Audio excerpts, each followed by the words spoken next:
Let's talk now about ransomware. There's a large, sprawling ransomware attack, and of course, hackers have asked for about $70 million to essentially make it end. Give us some of the details there.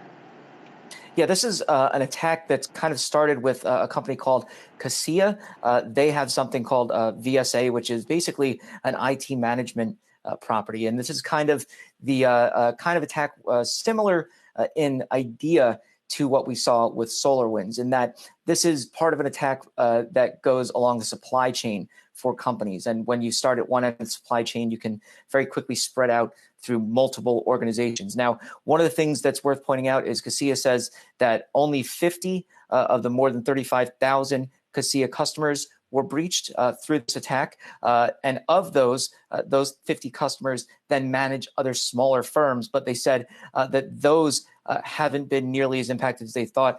And only about 800 to 1,500 of those customers have ultimately, the downline customers have ultimately been impacted. But this is a straight up ransomware attack. Revil, R-Evil, is the organization that's supposed to be behind it.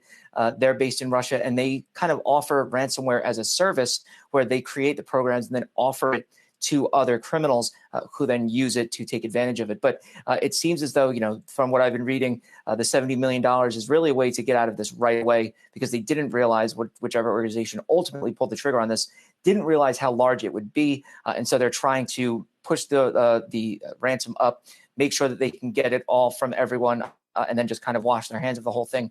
You can expect U.S. investigators to jump on this.